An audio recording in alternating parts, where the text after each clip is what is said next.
Welcome to the Boxing Source Podcast, where we go over the latest news in boxing and react to all of the fights that happened in the past week. Now, let's go to our host, J.R. Bell. Yo, what's up? What's going on? What's good, everybody? Hopefully, you're able to listen in live here as we are live not only on YouTube but on Rumble. Here we are catching up when it comes to this particular edition of the Boxing Source Podcast for August 10th. 2025. Yep. And we got a number of things here that we're going to be talking about in this particular podcast. We're going to catch up on a few things, talk about a couple of fights that happened over the weekend. We got like a schedule that's coming up for next weekend, starting with Pro Box on Friday in Plant City, Florida. And then you got, what's going on with Moses Atama versus Dylan White and that fight card that's over in Saudi Arabia. So, we have like a lot of action that's, has already happened or, coming up here for this coming weekend. And we're going to talk about a few other topics here, as we go through a number of things as far as like top stories and things like that. You know what I'm saying? So, once we, pretty much get through all of that, we'll kind of like figure out, how we can maneuver, or as far as like say if there's like any other topics that I may have missed here when it comes to like major topics, and we might go over those here in a little bit. So wanted to start off with a couple of things here. Pretty much like some of the sources we had tragedy that happened over the weekend from fights that happened in the previous weekend. All right, you did have Shigetoshi Kotari and Hiromasa Urakawa that passed away due to injuries suffered on the August 2nd fight card in Tokyo. So, we had article that was on ESPN, talking about both of those fighters that had suffered brain injuries there in separate fights on fight card in Korakuen Hall in Tokyo, Japan on August 2nd. With Katari, he fought in a 12-round bout that ended in a draw against Yamato Hata, right? And after that, he lost consciousness after the fight.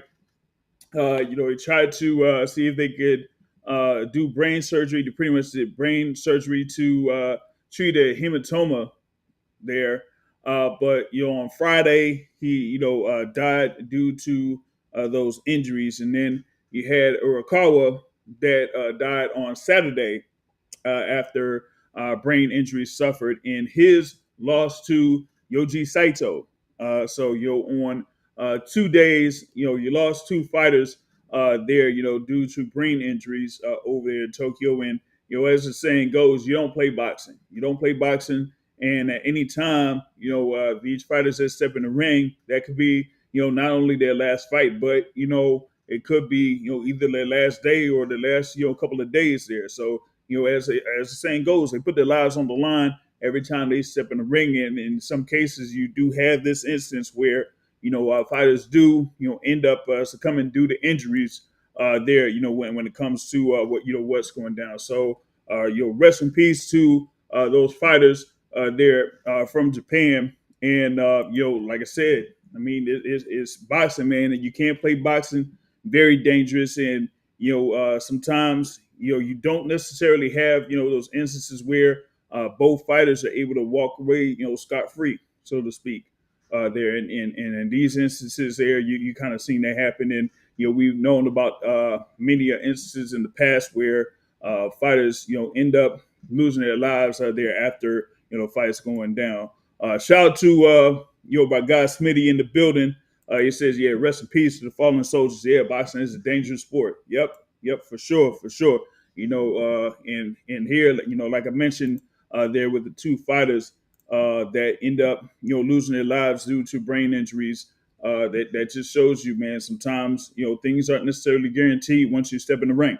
It's not only that, you could win or lose or whatever it is, but you might not, make it to the next fight, so to speak, as they say. So, you gotta, give props to anyone that steps in the ring, regardless of, what experience level they are, what record level they are, that type of thing, man. I know, we have this whole thing, social media is about, you got bums, you got cab drivers, you got all these guys or whatever, overrated, underrated.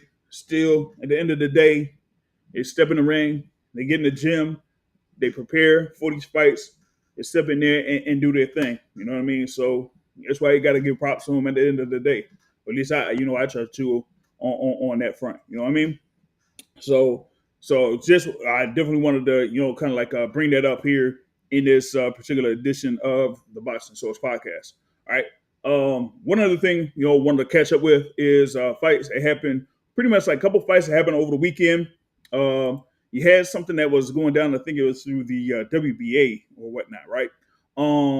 But you did have fights that took place in Benghazi. That's some type of venue, man. Like you going to Benghazi. What is this? And it said the name of the venue is the Martyrs of Benina Stadium. Yeah, that's wild. But you did have, I think it was like a WBA interim featherweight title fight that took place there. I think it was headlining bout. It was on the zone, right? And you had Milko Cuello there that was able to stop Sergio Rios for the WBA interim title at 126 pounds, featherweight division. What's next? All right, so you got Milko Cuello there, that came in to this particular bout with a record of 15-0, right? And he, in his last bout against Christian Olivo, that was February 1st over at the T-Mobile Arena in Las Vegas. That was part of that, Benavidez versus Morrell fight card. And, I was there, man. He got outboxed. He got knocked down in the second round. He was getting outboxed and everything like that. And then it was getting to the 10th round. It was the last round. I'm telling you, Christian Olivo had the fight won. He had it won, right? And then, hey, shout out to Milko Cuello. He was able to knock him down. And, Olivo got up. And then you had Cuello knock him down again. But the referee was tripping. Okay, I'm being real. The referee was tripping. It was like under a minute left, man. And the referee ended up stopping the fight. And I was there live, man. I was like, oh, boo. I was like, boo. Because, I'm telling you, either let the dude finish the fight, see if he could make it, to the end of the 10th round. You know what I'm saying? Because if y'all see the scorecards, all three scorecards had it in favor of Olivo for that bout, right? But, hey, as they say sometimes, a win is a win. And, well, Milko Cuello got the win, all right? So now, going up against Sergio Rios, Rios had an undefeated record, 19-0, and he was ranked at number 15 in the WBA rankings, there for the featherweight division, with Milko Cuello there at number 1, right? Of course, Nick Ball is the world champion. Nick Ball has his fight coming up here. That's supposed to be August 16th, right? So with Nick Ball that's defending his WBA title, full title, you got, this bout here where, Milko Cuello going up against Sergio Rios for the interim title. So, maybe the winner there would be next in line to see what would happen from Nick Ball's fight against Sam Goodman. That's crazy. Sam Goodman. Sam Goodman, man, he be getting so many chances. Anyway, but here in this bout, shout out to Milko Cuello. He was able to execute very well, particularly in the first round. It was like easy work. It was easy work, bro. It was easy work for Milko Cuello. You know what I'm saying? I'll get to that question there in a little bit, Secret Dance Boo. So here we go. So yeah, Milko Cuello, he was able to execute very well in this bout against Sergio Rios. Like I said, it was easy work. He was landing the right hand early there in the first round, probably like midway through the first round. He was able to land that right hand, and he was trying to set up that right hand. He was like, feinting with the jabs and just throwing, like, as I say, throwaway jabs just to get the ability to land that right hand. And he was, once he connected with that right hand in the first round and scored the knockdown in the first round, it was already over. Pretty much, it was already over from that point. So, hey, Milko Cuello getting his win, second round knockout. He is now 16-0 with now 13 wins by way of knockout, right? So, that being said, he's WBA interim champion. Now, we got to see what happens here with Nick Ball as he goes in there in that fight card on August 16th against Sam Goodman in Riyadh, Saudi Arabia, and then see, who ends up winning that. And if you have Nick Ball that gets the win, then maybe you get Mirko Cuello in a position to fight Nick Ball next, or you might see something where Mirko Cuello could face maybe Brandon Figueroa. Yeah, I mean, you could potentially have Mirko Cuello versus Brandon Figueroa if you don't have Mirko Cuello facing Nick Ball next. You know what I mean? We had Brandon Figueroa that fought Joet Gonzalez. He got the decision win over Joet Gonzalez. Some people felt like Joet Gonzalez outboxed him, outpointed him, and should have got the win. But at the end of the day, Brandon Figueroa got the win. So Figueroa versus Mirko Cuello, that could still be a good matchup if they could do that right there. You know what I'm saying? But good. I would say it's a good performance there from Mirko Cuello, especially compared to the last fight that he had against Olivo there on February 1st at the T-Mobile Arena, where hey, like I said, I thought he was losing that fight, and then the referee, man, hey, that was the referee. But shout out to those listening live here. Shout out to Smitty. We got Bruce Gas in the building. Y'all check out Bruce Gas here, on YouTube. We got Marta Prince in the building. You know what I'm saying? Salute to you. And you got Secret Dance Move has an early question there. It says, who is promoting the Miller Hunter fight? I don't know. Maybe it's maybe it's Matchroom Boxing or whatever it is. I don't know if they got the thing as far as like the information on the box record or something like that. I might look that up because you got Jarrell Miller. Like, to be honest with you, I don't know who he's under. You know what I'm saying? Of course, he's not with Salida Promotions. So, and then you got Michael Hunter too. So I don't know. They probably will just say, hey, we'll get somebody to use their promoter's license, right, in order to have this fight take place because Michael Hunter's last bout was in December.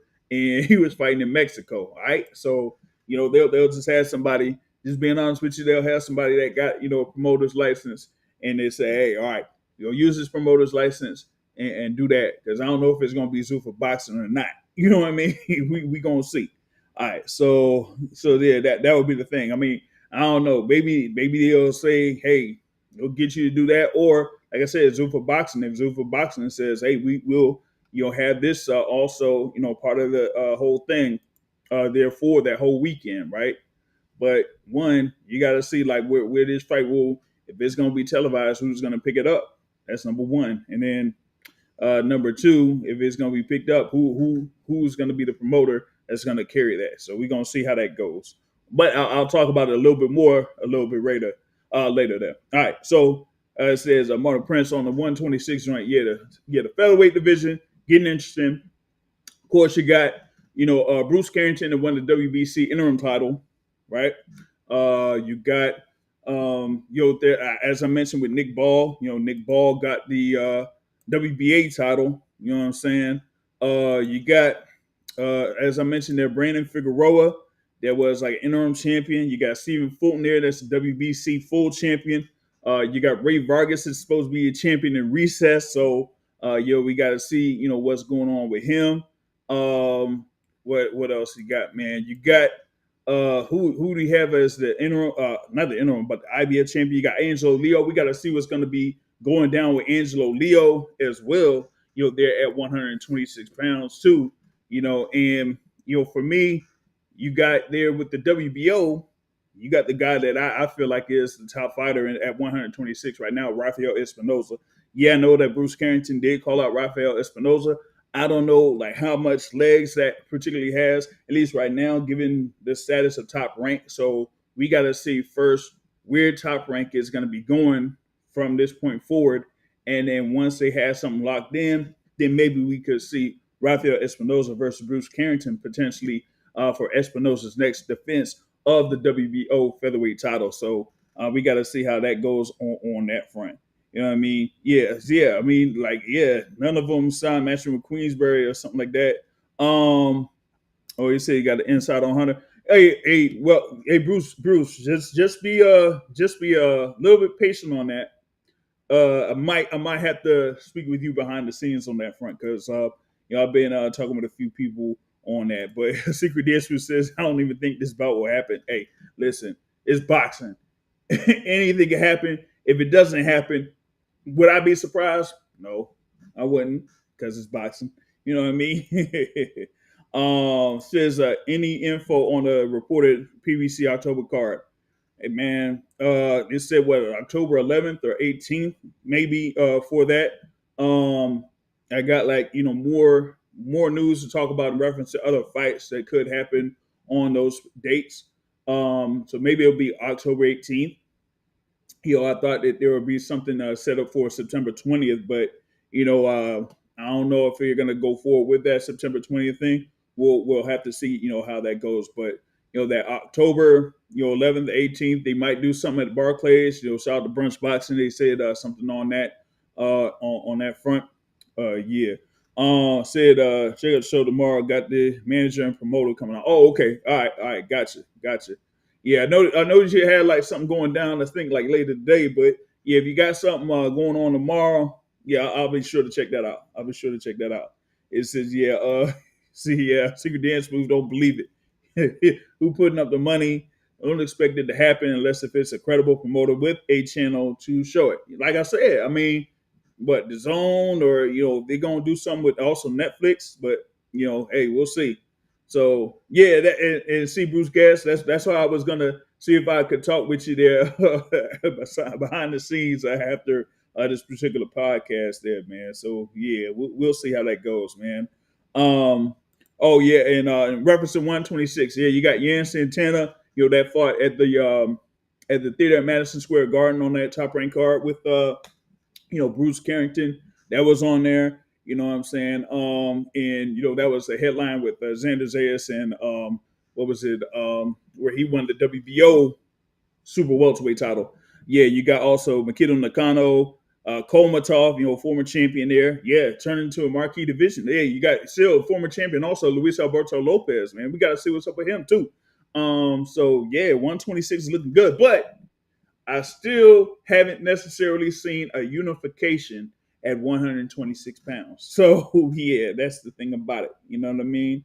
Turkey Show and build up a Canelo versus Bud with that Michael Hunter and Jarrell Miller. Yeah, I'll talk about that. There in a little bit. You know what I mean? So I'm supposed to be, getting out there for that week. So once we get more information, I'll see if I could, provide that for you. Or like Bruce said, he'll be able to see what's going down, on that front as well. So we'll see how that goes on that. All right. So you did have the thing there with Mirko Cuello that was able to get a second round knockout win over Sergio Rios. Like I said, that was easy work for him. You also had in the light heavyweight division, Albert Ramirez versus Jerome Pamboloni, and Albert Ramirez was able to get a TKO victory there. And, that one, we have him in the WBA rankings. What it was, got Albert Ramirez, at least right now, ranked at number 3 at light heavyweight.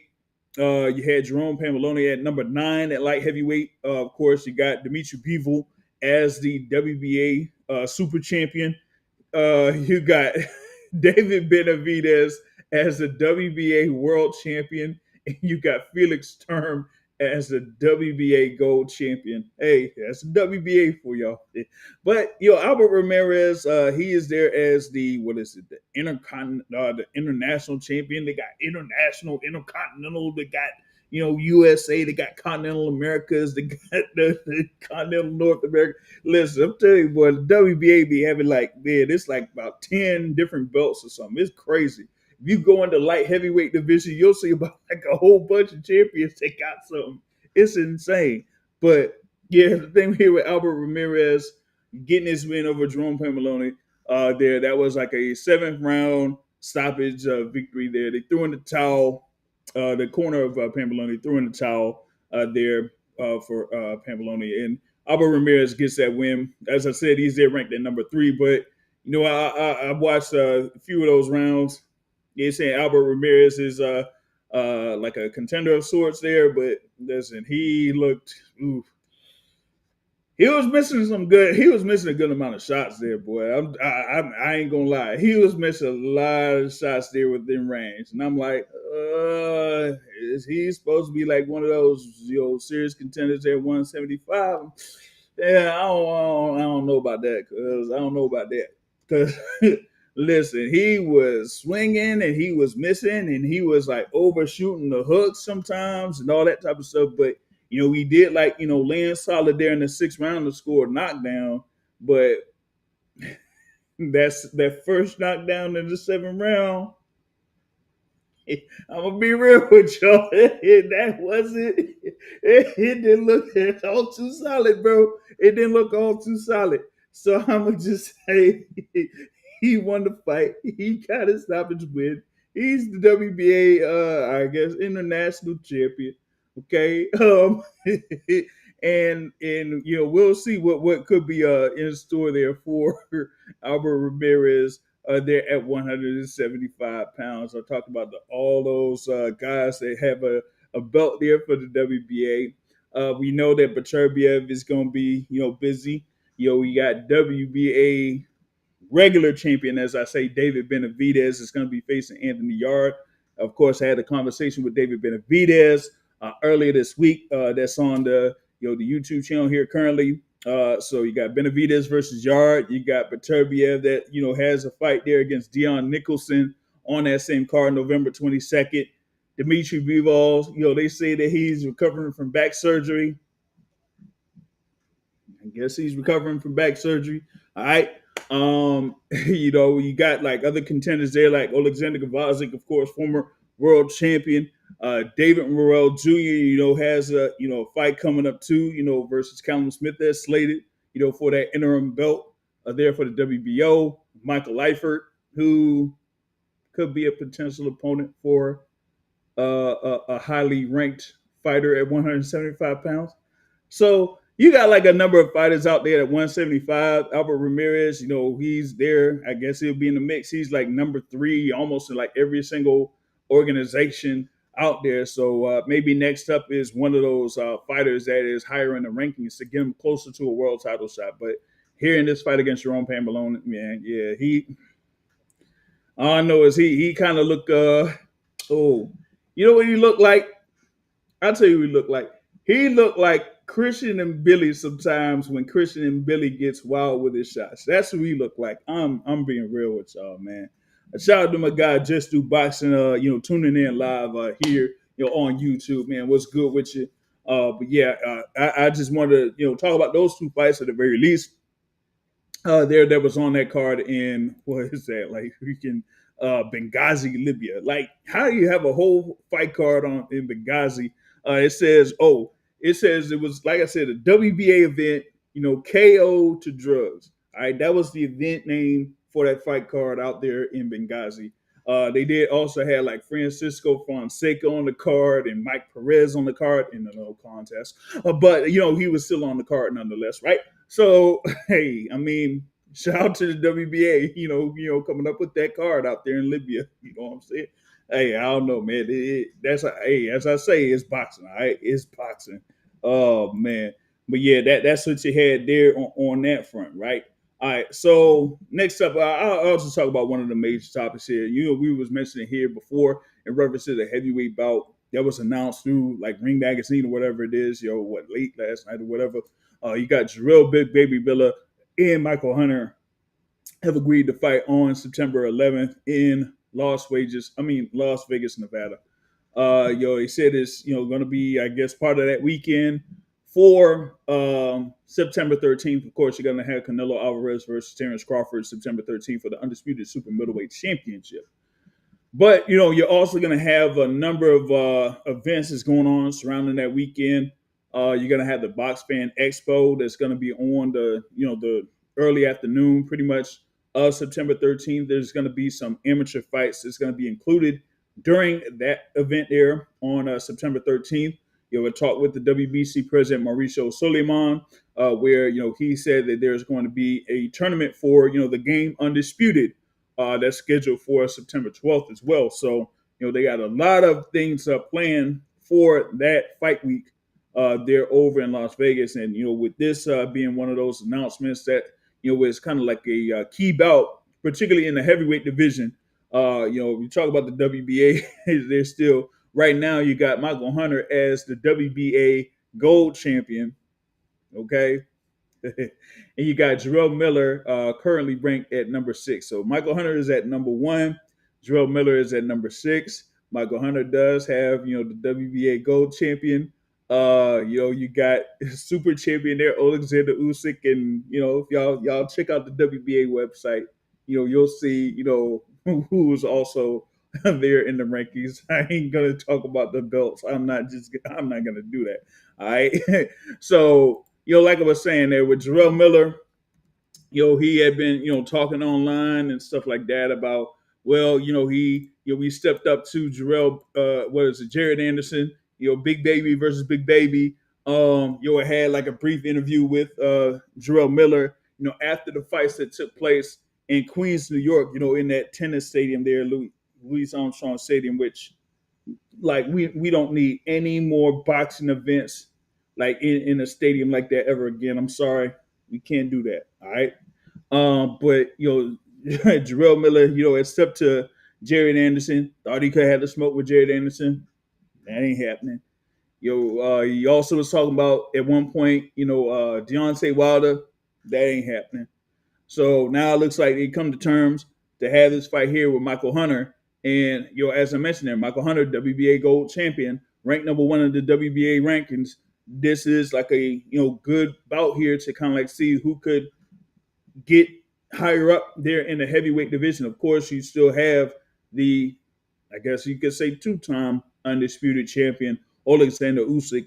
And Usyk is, pretty much like booked, at least for this year, probably this year, I don't know, early next year, with a fight that's ordered between him and Joseph Parker, right, who is a WBO interim champion, but, the mandatory for the WBO. So with that being said, now you got to see about, a range of what's going to happen there within the top of the WBA rankings. And this could be one of those fights to kind of like see what could happen in that front. You feel me? So, with that being said, we got to see what's up and what's next.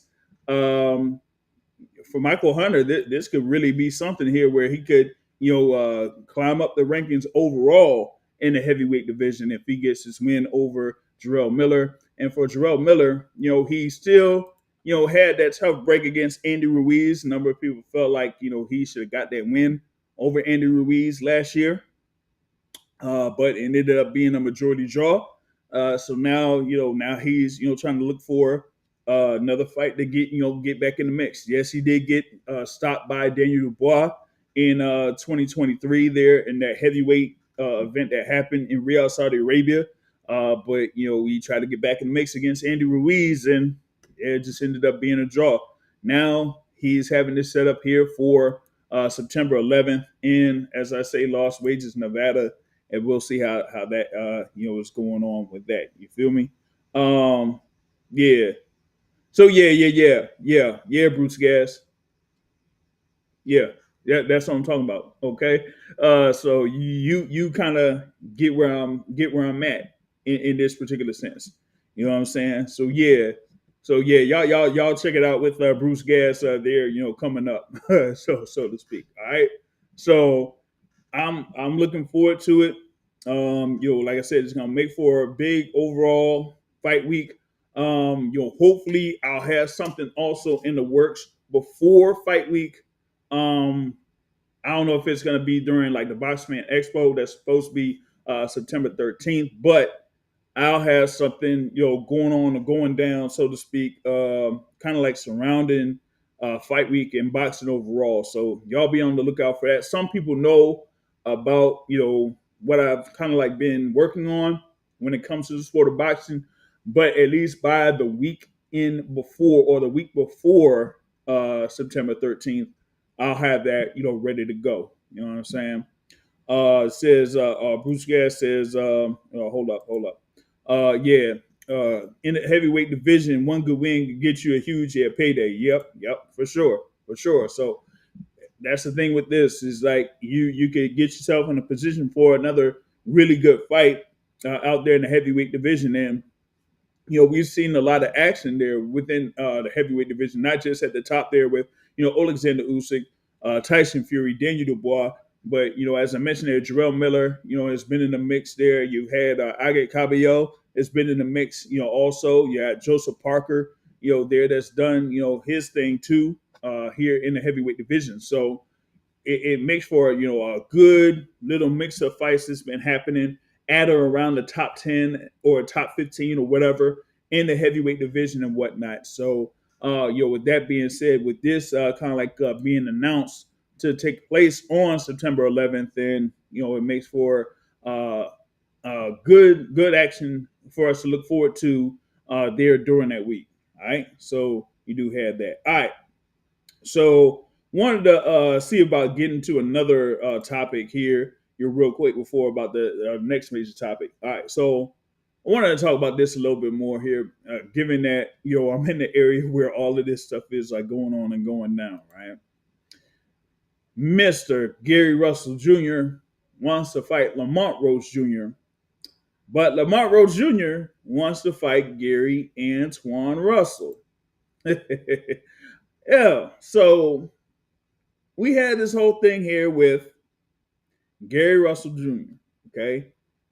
First fight back after over 3 years being inactive. Of course, dealing with, the transition of his father there, Gary Russell Sr., and, one of his brothers. And, also, like, taking care of, a couple more kids there, from his late brother. So once he had, like, all of that situated, the thing with the shoulder injury from his last bout, all of that was straight. Then he said, hey, all right, I'm ready to get in the mix, ready to get back at it. And so, we had his fight. He was able to take care of business, get that done, and had a whole thing situated. Now he's looking to see if he could get in a mix there with the WBA super featherweight champion currently in Lamont Roach Jr. Yes, Lamont Roach Jr. They did have the draw against Gervonta Tank Davis for that WBA lightweight title on March 1st at the Barclays Center in Brooklyn. Now, we had the whole thing in reference to maybe they'll have the rematch between Tank Davis and Lamont Rose Jr., but hey, we've been there, over and over, a date, then another date, and then this date, and then now this date for August 16th. People thought it would be August 16th. Not necessarily the case. Now we don't know what's going to be going on. So with that being said, now you got it on one front where, as I talked with Lamont Roach Sr. last week, that they still want to have Lamont Roach Jr. in the mix to fighting this year. Okay. Now, with that being said, Gary Russell Jr. had his fight. Gary Russell Jr. was able to get a stoppage win. Right? Now, in the rankings, at the very least in the WBC rankings, he is entered in at number 11, at least for now. Well, with the WBA, he ain't necessarily on there yet. I said yet. But if y'all go back to when you did have Gary Russell Jr.'s fight, go back to the fight week that happened, okay? And when they had the open workouts. What I found interesting was that when they were talking with Gary Russell Jr., they brought up a name as far as like him potentially having a fight with that fighter in the future. And that fighter was Lamont Roach Jr. Now, I find that interesting that they would bring up Lamont Roach Jr.'s name when, some people may have still had the idea that Lamont Rose Jr. would still have the rematch with Tank Davis. So to kind of like bring up that name with Gary Russell Jr. kind of says two things. One, they're, it's seriously doubtful that Tank Davis is going to go forward with the rematch with Lamont Rose Jr. And then two, that they're almost trying to angle for that fight between Lamont Rose Jr. and Gary Russell Jr. Now, the thing about it with Lamont Rose Jr., as I mentioned, he is there as the WBA super featherweight champion. There is a WBA interim champion, and that is Jazza Dickens, right? But the thing about it is that Jaza Dickens recently won that particular bout against Albert Badagaziev because Badagaziev was the interim champion and he was slated as the mandatory challenger for Lamont Roach Jr. But Lamont Roach Jr. was able to have the fight with Tank Davis. And then after that, what happened, whatever happened there, they were going to have a decision if he keeps the belt, if he won, or if he moves back down or whatever. Since it was a draw, pretty much like had people stuck. Badagaziev still had the fight with Jaza Dickens and ended up losing by knockout. So for Lamont Rose Jr., that opens up, the possibility for him to face, anybody he kind of like wants at this point. He don't have to have a mandatory defense. It looks like that mandatory defense is not really existing now, since Jaza Dickens is now the new WBA interim champion. So with that being said, Lamont Roach Jr. has been very vocal towards Gary Russell Jr. and has been very vocal about fighting Gary Antoine Russell, who is the WBA champion at 140 pounds. But he has a mandatory challenger there and Andy Harioka, and we still have to see if there's going to be that particular bout that's going to be locked in too. So I don't know what's going to be the overall situation, at least as of now. I will have something posted from Lamont Roach Sr. in reference to his comments about the whole thing with the rematch with Tank Davis being up in the air and all of this rescheduling stuff and all of that. So y'all be on the lookout for that. That's going to be posted on the YouTube channel tomorrow. But this whole situation here, maybe it gets us kind of sorted out within the next few weeks or so. We still have to figure out what's going to be happening with Tank Davis outside the ring. Like really, really know, so to speak. And then once that's kind of like sorted out, then we'll see if he's going to go forward with the rematch. Now, I will say this, just being real with y'all. Yeah, I've had conversations with Lamont Rose Sr., camp out there in Upton and everything like that. I'll just put it this way. On March 1st, the result was a majority draw. Okay? Once again, the result was a majority draw. Not a win, not a loss, a majority draw. So y'all kind of like sort out what that means when it comes to a potential rematch. Just being real. Just being real with y'all. Straight up. All right. I don't know if y'all had any comments to that. I'm just trying to catch up and everything like that. Hold up. Secret Dance Move asks, what's the latest on Errol Spence Jr.'s comeback fight? Man, I don't know about all that. I reach out to a couple of people, see if they would know something, but I don't know much about that. And one person I tried to reach out to in reference to it hasn't gotten back to me yet. I don't know why, but they haven't gotten back to me yet. All right. So yeah. Let's see here. Shout out to L Dub Boxing in the building. Y'all catch up with L Dub Boxing. We had a report on what was going down over the weekend as well. I think he may have had something in reference to the new rankings, either with the WBC or the IBF as well, because it's been like over the past few days, we got the updates of the WBA rankings, the IBF rankings, and the WBC rankings. And just real quick, I wanted to talk about this thing here with the WBC rankings. All right. Hey, let me see if I could.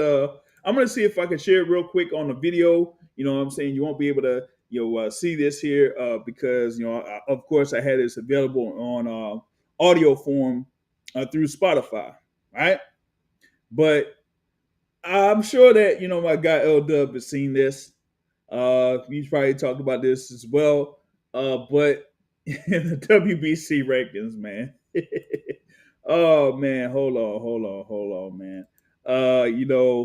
WBC rankings. Let's see here if we could run this here real quick. All right. So we're gonna go into the welterweight division, and yeah, you do have Mario Barrios there as the champion, as we all know. He had the fight July 19th against Emmanuel Dapi Jan Pacquiao. Well, Now at number one is Emmanuel Dappy Pacquiao. And some people, kind of like could put two and two together, or maybe they could, have some theory on what may happen here with having, as I mentioned, Emmanuel Dappy Pacquiao as the number one contender. Okay, that it could mean maybe just a possibility, just a possibility. We could see, and I hope we don't, but we can see a rematch between Mario Barrios and Manny Pacquiao. You talk about a draw. We talk about the whole draw thing with Tank Davis and Lamont Rose Jr. Listen, I want to see that fight. Okay, I want to see that rematch. But this one right here, I'm gonna be 100% honest with y'all. I don't want to see a rematch, dog. I don't want to see a rematch. No. We don't. Listen, I don't know. Y'all, if y'all want to see a rematch, that's on y'all. For me, nah, no. I'm good. I'm good on that. I'm good on that. All right, but yeah, Manny Pacquiao there at number one. Suleiman Sissoko at number two, Raul Curiel at number three, Conor Ben at number four. It's just Kavaliauskas. Come on, man. Agidijus Kavaliauskas there at number five. But yeah, to have Manny Pacquiao there at number one, that is crazy work. I'm telling y'all, that's crazy work. You feel me? We said something about Angel Fierro. I'm not sure what it said about Fierro. Like I don't know. I think you get. He says I think you get Rolly versus Pacquiao and Barrios versus Angel Fierro. Hold on, let me see something. If he got, oh yeah. But I gotta see where did they put Fierro in the top 15? Yeah, they did. Number 12. I bet. Yeah, because remember, Angel Fierro was supposed to fight Isak Cruz in a rematch on July 19th, but I mean, y'all seen him there fight week. He wasn't anywhere close to 140 pounds, so that fight ain't happening. So yeah, you could see Mario Barrios in there against Angel Fierro, right?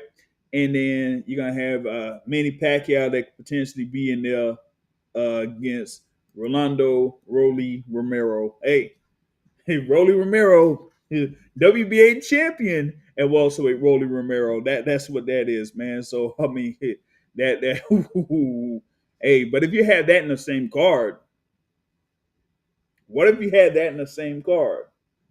WBC champion Mario Barrios against Angel Fierro, and you had WBA champion Rolly Romero versus Manny Pacquiao. Hey, that could potentially be in the same card. I don't know, but yeah, having Pacquiao there number one in the WBC, I mean, that's something. I mean, at least right now for the WBA, Manny Pacquiao isn't in the rankings there for that. At least not now. So, especially when you got like Conor Ben, who I mentioned there, is in the WBC rankings at number 4. WBA rankings, he's at number 5. But you know what? You really don't matter that much because you're still gonna have Conor Ben slated to face Chris Eubank Jr. in a rematch. So him in the welterweight rankings is like, for what? What are we doing? Why are we even doing that? You know what I mean? So I'm still like kind of stoked that you got Manny Pacquiao at number 1 in the WBC rankings. But yeah, if you're gonna have him potentially facing Rolly Romero for the WBA belt, that's gonna be something. So you're gonna have Manny Pacquiao. This could happen this year.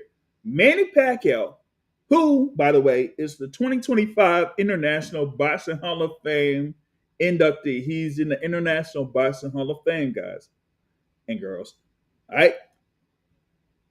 He's able to step in the ring against Mario Barrios for the WBC welterweight title, and he could potentially face Rolando Rolly Romero for the WBA welterweight title back to back.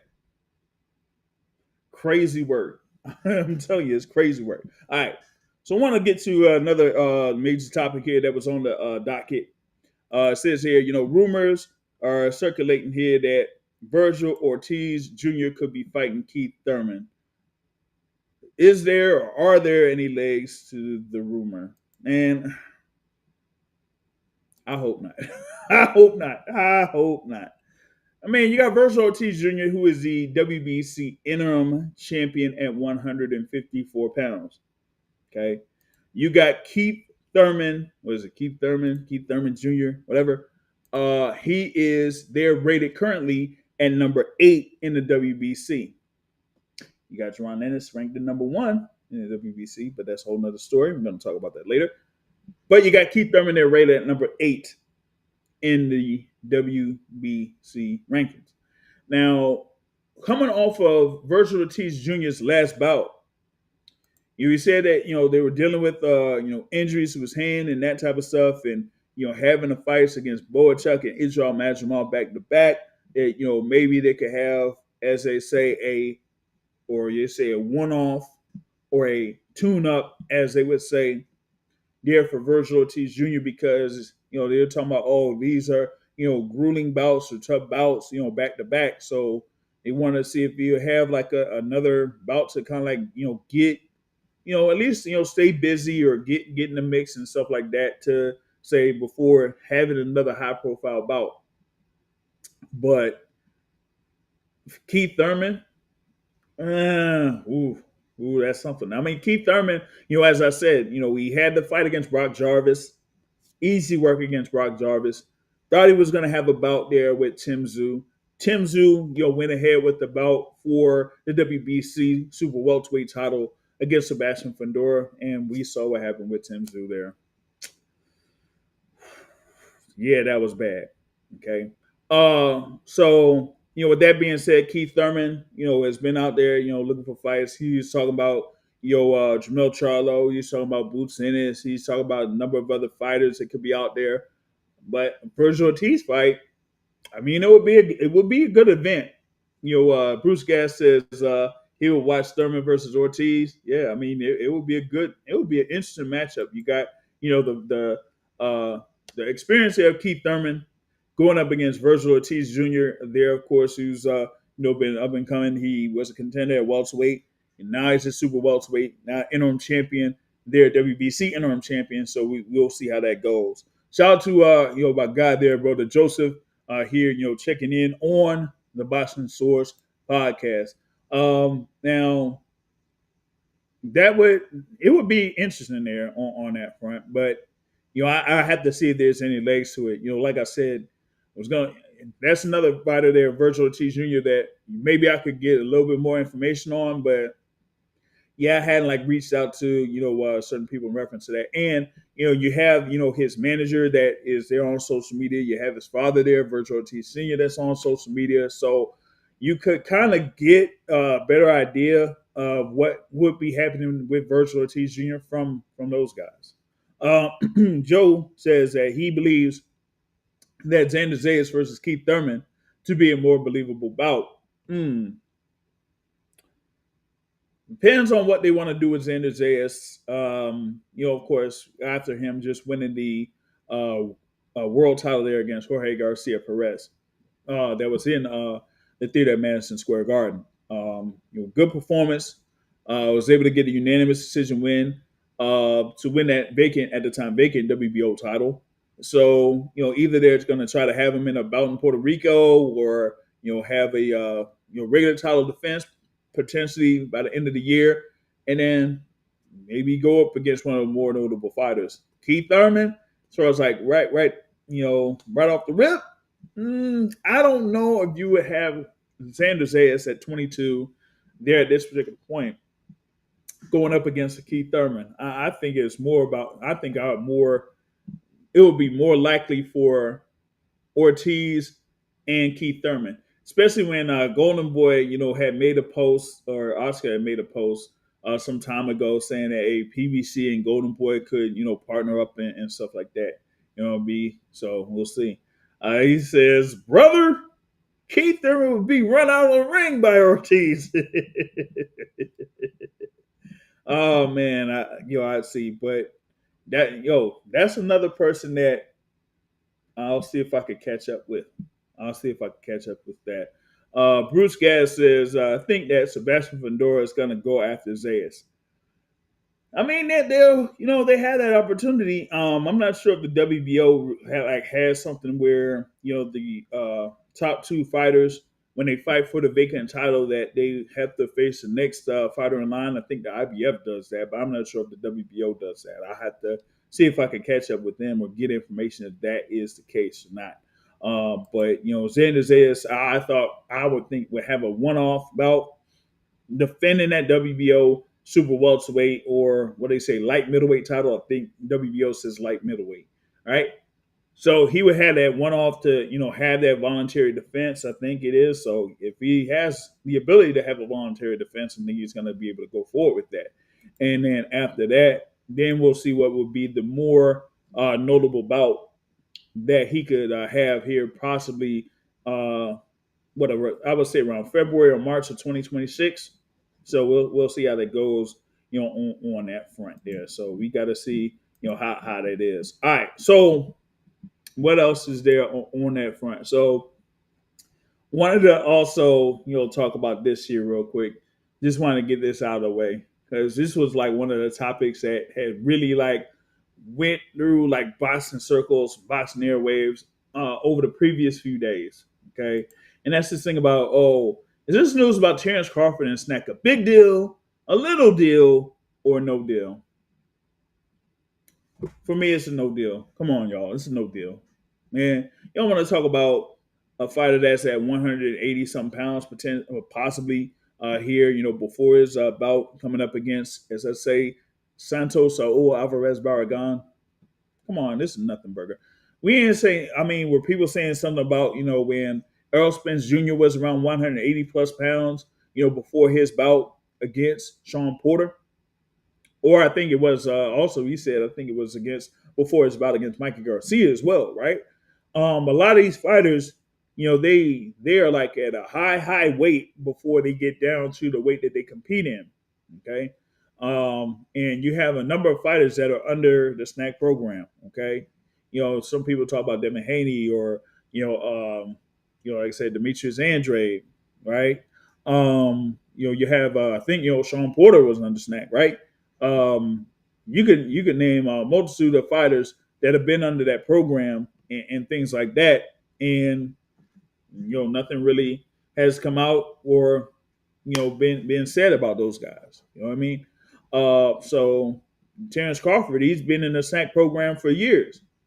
Nothing has happened up to this particular point. He's been, the multi-division world champion there at 135 pounds, undisputed champion at 140 pounds, undisputed champion at 147 pounds, the WBA and the WBO interim champion at 154 pounds. So it's like, where was all of this when that basically happened? You know what I mean? What is it? Shout Smitty says, all it is people knowing how to use the algorithm and what's going to get their views and clicks up. Hey, yeah. He said, hold on. He said, what about Shakari? What? Shakari Richardson? I hope you ain't talking about Shakari Richardson. We ain't gonna talk about Shakari Richardson. Let's kind of table that. That's not necessarily what we need to be talking about at this particular point. All right. So yeah. Bruce Gas, unifications do override mandatories. It's just about if they're going to actively pursue that fight. So, like, for example, I think you mentioned a thing there with, like, Fedora being the WBC champion and you got Xander Zayas as the WBO champion. Then, yeah, that would, override mandatories in that instance. But, like I said, I'm not sure if the WBO really has that type of rule where the top two fighters, defend or fight for the vacant title, then the winner faces the next guy in line. If not, then hey, that opens the door for a unification bout potentially between Sebastian Fundora and Xander Zayas. All right. And Smitty, like, nah, I ain't even gonna talk about that at this particular point. But on the whole thing with the unifications, Smitty says, see, that's why he would want to see Gary Antoine Russell WBA champion at 140 pounds. If Richard Hitchens, the IBF champion at 140 pounds. Yeah. As of right now, man, I mean, I've been on the checking out the WBA, and I don't know about y'all, but I haven't really seen anything in reference to an update for the mandatory for Gary Antoine Russell, who was Andy Hirooka. They had the whole thing with the order, but not with a purse bid or something like that. Maybe they agreed to terms and they're just looking for a date to have the fight. But if not, and there hasn't been like any real agreement, then why not just go ahead and have this fight between Gary Antoine Russell and Richard Hitchens? I say that I've been looking for that bout for a few years now. You know what I'm saying? I've been looking for that bout to take place for a few years now. But both of them world champions, I say, hey, why not now? Why not now? You ain't gonna have Teofimo Lopez facing any of those guys. Teofimo Lopez is there as the WBO champion and the lineal champion, and has the same manager there as Richard Hitchens, but they ain't really making any moves to try to make that fight. So nah. Mm-mm. So yeah, that's what we got there on that particular front. And like I said, with Terence Crawford, that's a no deal. We have, of course, his upcoming bout here against Canelo Alvarez. We're just looking forward to that bout. Looking forward to what's going on with that, and making sure everything is set for that. All right. But with that being said, yes, I am as Bobby the Brain Heenan says, a broadcast journalist of sorts. We are pretty much like a month away from the bout. Has anyone seen anything in reference to requesting credentials? Just a note. All right. So with that being said, I wanted to have something for one more topic here that I'll go ahead and talk about, so to speak. And the question here is, are we any closer to an announcement for Jaron Boots in his next fight? Jamel Parker, YSM Sports Media, says that there is slated to be an announcement within a week from now. And I did mention the whole thing about Boots Ennis being entered in the WBC rankings right now at number 1. They're at 154 pounds. He is at number 2 in the WBA at 154 pounds. For the IBF, of course, he was the IBF, champion. They don't necessarily have him there in the rankings as of yet. Okay. So, we got to see what's going on. A number of people said that, hey, he could be on slate or on scheduled to fight on October 11th, and that it could be in Wells Fargo Arena or whatnot. Now, as far as I know, if I could check the rankings, or not necessarily the rankings, but check the schedule, I guess. Therefore, the National Basketball Association, of course. We got to see what's up with all of that. If they have something planned for the 76ers there, but it doesn't seem like there's anything there. And then the Philadelphia Flyers also, you can check the schedule for that potentially. I don't think there's something there for the Philadelphia Flyers either. So that could open up the venue for boxing event there for Jaron Boots Ennis. Now, I did have something where I was told by a trainer of sorts, or a close family member of a fighter that has been involved in a Jaron Boots Ennis fight card in the past, that they may have news on their next fight coming up as well. So that kind of gives you a hint as to what could be potentially in place. You know what I mean? So that's the thing about it. So with that being said, look out within the next week. Matchroom Boxing has already announced about 4 events that are on the schedule for the fall, including one in the UK on October 11th. But a number of fight fans here want to see what will be in slate for the former IBF and WBA welterweight champion Jaron Boots Ennis. All right. So with that being said, that kind of like is the rundown for most of the major topics here on Slate. I had the thing there as far as like what's coming up next week, right? You do have Pro Box card. There's headlined by Muhammad Yakubov versus William Foster III. There, you do have, they have a conversation yesterday with William Foster III. So y'all can check that out. That is on the YouTube channel. There, I was there on live with them yesterday. So you did have that. What else there? That's on the slate. Of course, you got August 16th. You're gonna have, of course, Moses Tatama versus Dylan White there in the heavyweight division. You're gonna have David Adelaide versus Philip Hergovich in the heavyweight division. You're gonna have Ray Ford versus Abraham Nova, and you're gonna have, as I mentioned, there, Nick Ball versus Sam Goodman for the WBA featherweight title. So there is some action on that, right? That Plant City card, Pro Box card, there August 15th. They're going to have a number of fighters for you to watch out for on that one.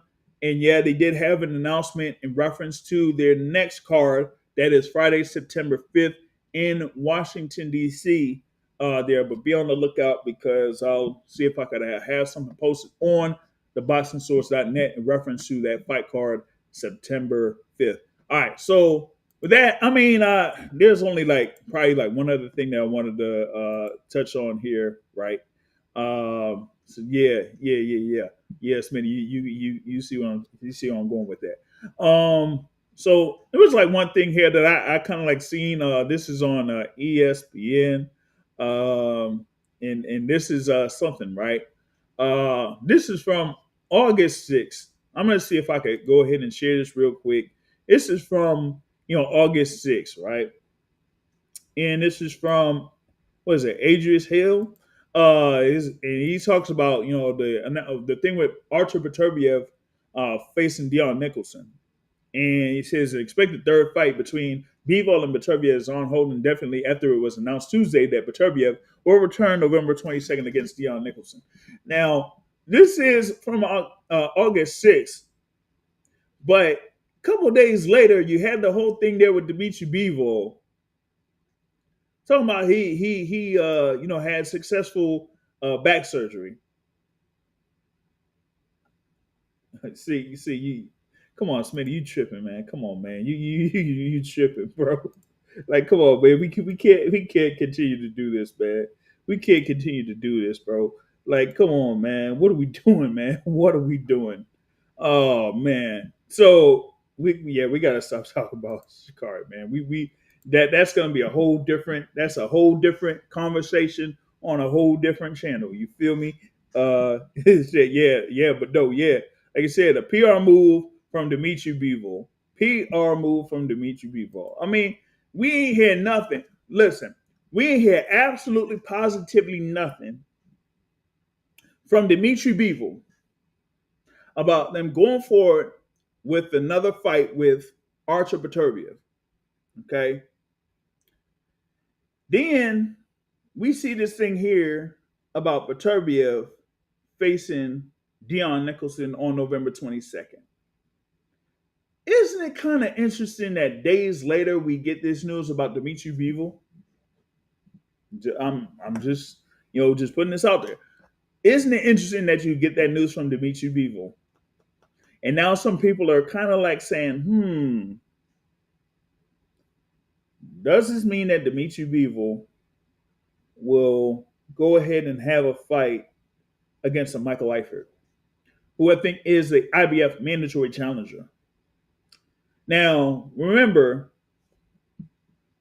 you had David Benavidez as a WBC mandatory, and when the WBC ordered that mandatory with Bivol, he didn't go through with that because they said, "Oh, well, we can't necessarily have this because we want to have the rematch between Dimitri Bivol and Artur Beterbiev. Let's have a trilogy. You got one win for Beterbiev, we got one win for Bivol, so it's only right that we have a trilogy." Okay. Days go by, months go by, all that type of stuff. Still no announcement of a rematch. Now you're like, oh goodness, you mean to tell me that Bivol isn't necessarily going forward with the rematch right now, and Beterbiev moved on and said he's fighting Dion Nicholson, and days later we get this news about Dimitri Bivol. That's crazy. Porch out there says as many times as Beterbiev has had injuries, like from last year, I think we could give Bivol the benefit of a doubt. But Speedy says, yeah, F that. Bivol was supposed to be fighting a Mexican monster. Hey, and I did bring up that topic with David Benavidez. Again, that interview is on the YouTube channel there with David Benavidez. Oh, quick shout out to Emily Pendelakis-Gurton of Emily Boxing there for setting that up.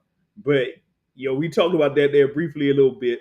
You know what I mean? And with that being said, this whole situation is crazy because with what Bivol has basically done, right, is that he had basically took the whole thing with Benavidez off the table, and then the WBC belt was vacated. So now you got Benavidez with that belt, right?